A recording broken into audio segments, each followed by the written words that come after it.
दोस्तों, क्या आप भी सुबह उठते ही थकावट महसूस करते हैं? चलने फिरने में मुश्किल होती है और जवानी की वो ताकत और चुस्ती अब सिर्फ एक याद बनकर रह गई है।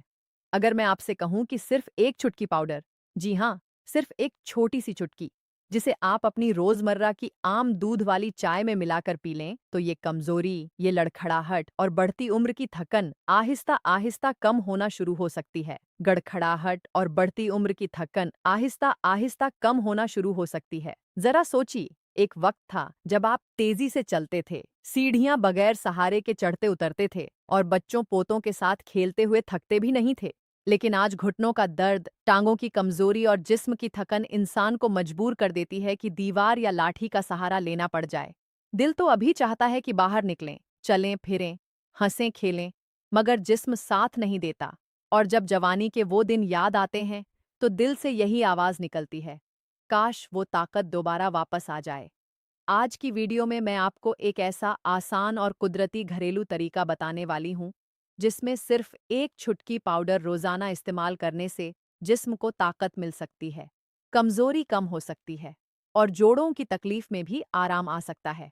ये कोई जादू नहीं, बल्कि अल्लाह की दी हुई कुदरती चीजों से बना एक सादा सा नुस्खा है, जिसे आप घर में आसानी से तैयार कर सकते हैं। तो वीडियो को आखिर तक जरूर देखें, क्योंकि आगे मैं आपको बताऊंगी कि ये पाउडर बनता कैसे है और इसे सही तरीके से इस्तेमाल कैसे करना है। और अगर आपको सेहत से मुताल्लिक ऐसी मुफीद वीडियो पसंद है तो वीडियो को लाइक करें। Doctor Saira Khan official channel को सब्सक्राइब करें और बेल आइकन जरूर दबाएं, ताकि हर नई वीडियो आप तक फौरन पहुंच सके। सबसे पहले एक अहम बात जहन में रखें, ये तरीका सिर्फ बूढ़े लोगों के लिए नहीं है। हर उम्र का इंसान इसे इस्तेमाल कर सकता है, चाहे 10 साल से ऊपर का बच्चा हो, नौजवान हो या उम्र रसीदा। आजकल तो नौजवान भी बहुत जल्दी थक जाते हैं। हड्डियों में ग्रीस कम होने लगती है, घुटनों में अकड़न आ जाती है और नीचे झुकते वक्त छटाक जैसी आवाज सुनाई देती है। पूरा दिन जिस्म में कमजोरी और सुस्ती महसूस होती है। यही वजह है कि ये कुदरती पाउडर ना सिर्फ जोड़ों की ग्रीस को बेहतर बनाने में मदद करता है, बल्कि जिस्म को एनर्जी भी देता है और थकन को कम करता है। और नौजवानों के लिए इसमें एक खास ट्रिक भी है, लेकिन वो मैं वीडियो के आखिर में बताऊंगी। पहले ये बुनियादी तरीका समझ लें। अब क्योंकि रमजान का महीना चल रहा है, इसलिए एक अहम बात याद रखें। सहरी के वक्त इस पाउडर की एक चुटकी लेना बहुत फायदेमंद हो सकता है, और इफ्तारी के वक्त जब आप दूध वाली चाय पीते हैं, उसी में एक चुटकी मिलाकर पी लें। अगर सहरी और इफ्तारी दोनों वक्त ये चाय में मिलाकर इस्तेमाल किया जाए, तो जिस्म में तवानाई बरकरार रहती है, थकन कम महसूस होती है और रोजे के बावजूद जिस्म हल्का और एक्टिव रहता है। लेकिन एक बात जरूर याद रखें, स्किप ना करें, क्योंकि इस्तेमाल का तरीका गलत हो गया तो फायदा कम हो सकता है। अब बात करते हैं इस ताकतवर एनर्जी पाउडर को बनाने की। ये पाउडर बिल्कुल आम किचन के मसालों से बनता है। कोई महंगी चीज नहीं, जो हड्डियों को मजबूत बनाने, जोड़ों की अकड़न कम करने और जिस्म को ताकत देने में मददगार समझे जाते हैं। सब्ज इलायची ये हाजमा बेहतर करती है, जिस्म को हल्की ताकत देती है और सूजन कम करने में मदद करती है। दारचीनी छोटे टुकड़े, ये खून की सर्कुलेशन बेहतर करने और जिस्म को गर्म रखने में मदद करती है। लौंग लौंग कुदरती दर्दकश खासियत रखती है और जोड़ों के दर्द में आराम देने में मददगार होती है। सौंफ 2 बड़े चम्मच, सौंफ हाजमा बेहतर करती है, गैस और अफारा कम करती है और जिस्म को हल्का रखती है। अजवाइन 2 बड़े चम्मच, अजवाइन जोड़ों की अकड़न कम करने और जिस्म को ताकत देने में मदद करती है। ये सब मसाले आमतौर पर हर घर के किचन में मौजूद होते हैं। मिकदार आप थोड़ी कम या ज्यादा कर सकते हैं, लेकिन तनासुब तकरीबन यही रखें। सबसे पहले एक तवा या कड़ाही को हल्की आंच पर गर्म करें। फिर इलायची, दारचीनी, लौंग, सौंफ और अजवाइन को हल्का सा भून लें, सिर्फ 2 से 3 मिनट तक, जब तक खुशबू आने लगे। इससे मसालों की तासीर बेहतर हो जाती है। बस ध्यान रखें कि मसाले जलने ना पाएं। अब इन्हें 5 मिनट के लिए ठंडा होने दें। इसके बाद इलायची के दाने निकाल लें और दालचीनी को छोटे टुकड़ों में तोड़ लें। अब तमाम मसालों को मिक्सर, ग्राइंडर या सिलबट्टे में डालकर बारीक पाउडर बना लें। जितना बारीक पाउडर होगा, चाय में उतना आसानी से घुल जाएगा। पाउडर तैयार है। इसे एक छोटी एयर टाइट डिब्बी में महफूज कर लें और ठंडी जगह पर रखें। ये पाउडर तकरीबन 1 से 2 महीने तक आसानी से इस्तेमाल किया जा सकता है। अब सवाल यह है कि इस पाउडर की एक चुटकी सही तरीके से कैसे लेनी है। पाउडर को लेने का तरीका और इफ्तारी के बाद लेने का तरीका एक जैसा नहीं है। दोनों के तरीके अलग हैं क्योंकि रमज़ान में सुबह और रात के वक्त जिस्म की ज़रूरतें भी अलग होती हैं। सहरी में हमारा मकसद ये होता है कि पूरा दिन रोज़ा रखते हुए जिस्म में तवानाई बरकरार रहे, कमज़ोरी ना हो और जिम ज़्यादा थकावट महसूस ना करे। जबकि इफ्तारी के बाद इसका मकसद ये होता है कि जिस्म को सुकून मिले, हाजमा बेहतर हो और रात को अच्छी नींद आए ताकि अगली सुबह ताजगी के साथ उठ सकें। अगर इफ्तारी में सलाद या चटनी खाते हैं तो इसमें भी हल्की सी चुटकी मिला सकते हैं। इससे खाने का जायका भी बहुत बेहतर होता है और हाजमा भी बेहतर रहता है। बाद घरों में इफ्तारी में समोसे, पकौड़े या दिगर तली हुई चीजें भी होती हैं। अगर ऐसी चीजें खाई जाएं तो एक छोटी चुटकी पाउडर चटनी में मिलाकर खा सकते हैं। इसीलिए दोनों वक्तों का तरीका थोड़ा अलग रखा गया है। अगर दोनों को एक ही तरीके से इस्तेमाल किया जाए तो फायदा कम हो सकता है, इसलिए तरीका अच्छी तरह समझ लेना बहुत जरूरी है। अब सबसे पहले बात करते हैं सहरी के तरीके की। सहरी का वक्त जिस्म के लिए बहुत कीमती होता है क्योंकि यही खाना पूरा दिन जिस्म को ताकत फराहम करता है। इस वक्त ऐसी चीज लेना बेहतर होता है जो आहिस्ता आहिस्ता जिस्म में जब्त हो और दिन भर तवानाई होती है। ये तकरीबन चौथाई चाय का चम्मच के बराबर होती है। ज्यादा मिकदार लेने की जरूरत नहीं होती क्योंकि सहरी में ज्यादा गरम मसाले लेने से प्यास बढ़ सकती है। आप अपनी रोजमर्रा वाली आम दूध वाली चाय ही बनाएं। पानी में चाय की पत्ती डालें। अगर चाहें तो 1 या 2 दाने इलायची भी डाल सकते हैं। फिर इसमें दूध और चीनी अपनी पसंद के मुताबिक शामिल करें और चाय को अच्छी तरह उबाल लें। जब चाय तैयार हो जाए, जब चाय गर्म हो लेकिन बहुत ज़्यादा जलती हुई ना हो, तो इसमें पाउडर की एक छोटी चुटकी डाल लें। फिर चम्मच से अच्छी तरह हिलाएं ताकि पाउडर चाय में मिक्स हो जाए। अगर थोड़ा सा पाउडर नीचे रह जाए तो कोई मसला नहीं। चाय को जल्दी जल्दी पीने की बजाय आहिस्ता आहिस्ता घूंट लेकर पिएं। इस तरह जिस्म इसे बेहतर तरीके से जब्त करता है। चाय खत्म करने के बाद तकरीबन 5 मिनट तक कुछ ना खाएं ताकि ये अच्छी तरह जिस्म में जब्त हो सके। इस तरीके से जिस्म को आहिस्ता आहिस्ता ताकत, जिस्म थका हुआ होता है और उसे सुकून की जरूरत होती है। इस वक्त इस पाउडर को थोड़े अलग तरीके से लेना बेहतर रहता है। इफ्तारी के बाद एक नॉर्मल चुटकी जा सकती है। ये तकरीबन आधा चाय का चम्मच के बराबर होती है। ये मिकदार सहरी से थोड़ी ज्यादा होती है क्योंकि रात के वक्त जिस्म आराम और बहाली के मरहले में होता है। इस वक्त हल्की दूध वाली चाय बनाना बेहतर रहता है। चाय में दूध थोड़ा ज्यादा और पत्ती थोड़ी कम रखें ताकि चाय ज्यादा भारी ना हो। चाय बनने के बाद इसे 2 से 3 मिनट के लिए थोड़ा ठंडा होने दें। पाउडर शामिल करने का तरीका: चाय कप में डालने के बाद इसमें एक चुटकी पाउडर शामिल करें। फिर कप को हल्का सा हिलाएं ताकि पाउडर मिक्स हो जाए। चाय को आराम से बैठकर पिएं। अगर कप के नीचे थोड़ा सा पाउडर रह जाए तो आखिरी घूंट के साथ उसे भी पी लें। चाय पीने के बाद तकरीबन 10-15 मिनट तक कुछ न खाएं और फिर आराम के लिए सोने की तैयारी करें। अगर ये तरीका कुछ दिन बाकायदा इस्तेमाल किया जाए तो अक्सर लोग ये तब्दीलियां महसूस करते हैं। जिस्म में कम थकन, रोजे के दौरान ज्यादा ताकत, घुटनों की अकड़न में कमी, चलने फिरने में आसानी और रात को बेहतर नींद। एक अहम बात शुरू की: कुछ दिन जिस्म को थोड़ी गर्मी महसूस हो सकती है या हाजमा थोड़ा तेज हो सकता है।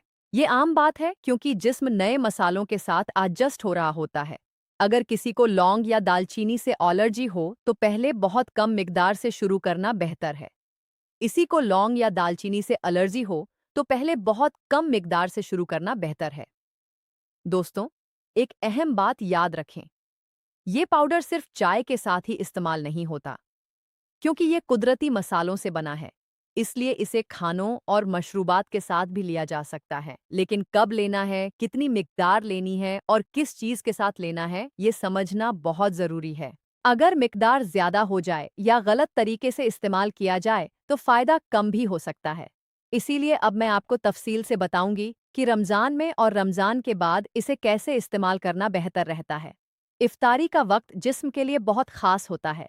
पूरा दिन रोज़ा रखने के बाद जिस्म घिजायत को तेज़ी से ज़ब्त करता है। इसी वजह से अगर उस वक्त सही तरीके से यह पाउडर लिया जाए तो इसका असर ज़्यादा बेहतर महसूस हो सकता है। इफ्तारी खजूर से शुरू की जाती है जो सुन्नत भी है और जिस्म को फ़ौरन आकत भी देती है। आप 1 से 3 खजूरें खाते वक्त एक छोटी चुटकी पाउडर भी ले सकते हैं। खजूर की कुदरती मिठास और इस पाउडर के मसाले मिलकर जिस्म को फ़ौरन आकत देते हैं और रोज़े की थकन कम महसूस होती है। कई लोगों ने बताया कि इस तरीके से इफ्तारी के कुछ ही देर बाद जिस्म में हल्कापन और ताकत महसूस होती है।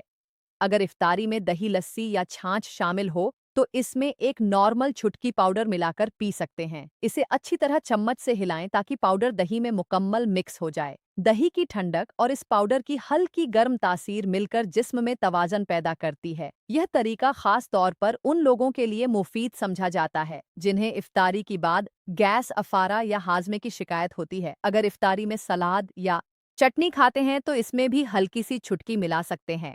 इससे खाने का जायका भी बेहतर होता है और हाजमा भी बेहतर रहता है। बाद घरों में इफ्तारी में समोसे, पकौड़े या दिगर तली हुई चीजें भी होती हैं। अगर ऐसी चीजें खाई जाएं तो एक छोटी छुटकी पाउडर चटनी में मिलाकर खा सकते हैं। इससे तली हुई चीजों के बाद होने वाली भारीपन की कैफियत कम महसूस होती है। इफ्तारी के वक्त ज्यादा से ज्यादा 2 छुटकी काफी होती है। मिसाल के तौर पर 1 छुटकी खजूर के साथ और 1 छुटकी दहीगी या लस्सी के साथ। अगर मैदा सेंसिटिव हो तो सिर्फ 1 छुटकी से आगाज करना बेहतर होता है।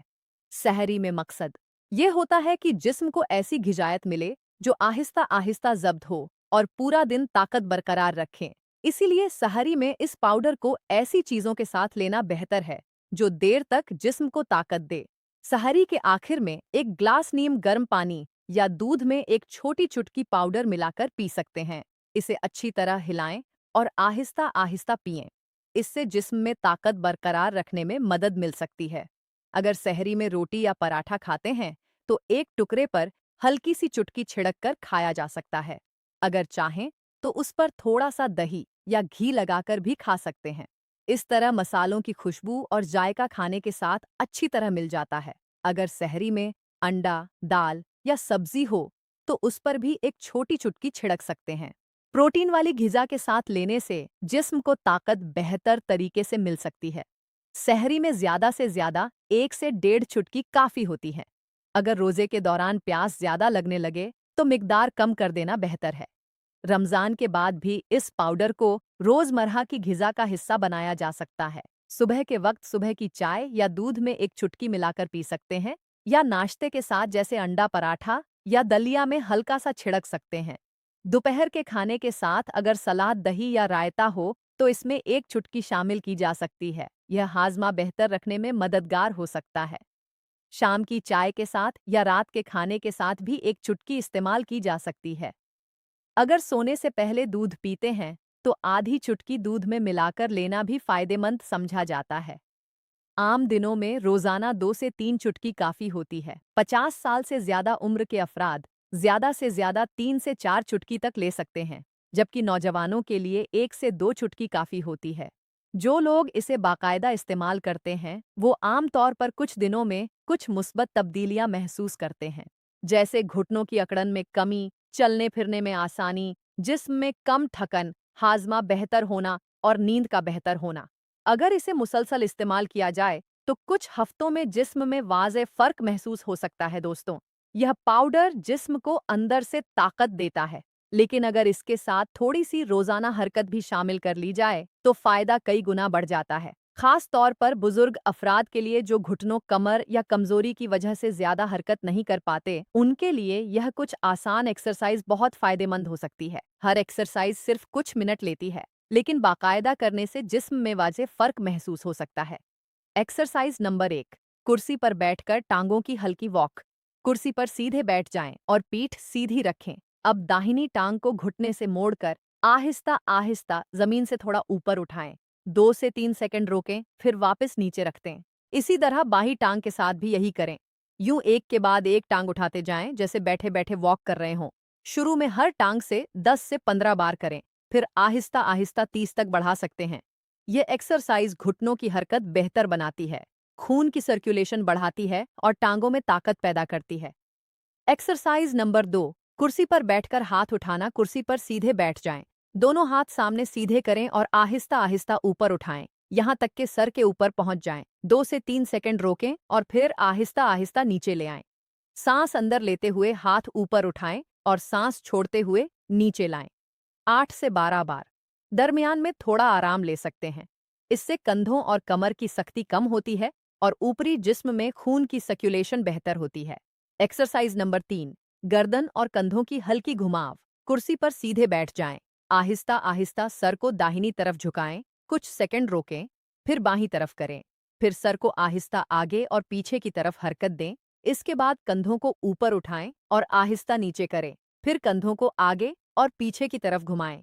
इससे गर्दन और कंधों की अकड़न कम होती है और सर दर्द में भी आराम मिल सकता है। एक्सरसाइज नंबर 4, एड़ी और पंजों की हरकत। ये एक्सरसाइज खास तौर पर टांगों और पिंडलियों के लिए बहुत मुफीद है। कुर्सी पर सीधे बैठ जाएं और दोनों पांव जमीन पर रखें। अब आहिस्ता आहिस्ता अपने पंजे जमीन से ऊपर उठाएं, जबकि एड़ियां जमीन पर ही रहने दें। 2 सेकंड रोकें और फिर पंजे नीचे रख दें। अब इसके उल्टे करें। एड़ियां ऊपर उठाएं और पंजे जमीन पर रखें। पंजा से 20 बार दोहराएं। इससे टांगों में खून की सर्कुलेशन बेहतर होती है, सूजन कम होती है और चलने में आसानी महसूस होती है। एक्सरसाइज नंबर 5, खड़े होकर दीवार के साथ हल्की वॉक। अगर कोई बुजुर्ग थोड़ा खड़े हो सकते हो तो ये बहुत मुफीद एक्सरसाइज है। दीवार के पास खड़े हो जाएं और हाथ दीवार पर हल्के से रखें। अब आहिस्ता आहिस्ता एक कदम आगे और एक कदम पीछे रखें, जैसे जगह पर हल्की वॉक कर रहे हों। रफ्तार बहुत आहिस्ता रखें और सांस नॉर्मल रखें। तकरीबन 1 से 2 मिनट तक करें। ये टांगों के पेशों को मजबूत बनाती है और तवाज़न बेहतर करती है। ये तमाम एक्सरसाइज रोजाना सिर्फ 5 से 10 मिनट करें तो काफ़ी हैं। आप इन्हें सहरी के बाद या इफ्तारी के बाद कर सकते हैं। बेहतर ये है कि पाउडर लेने के तकरीबन 30 मिनट बाद करें।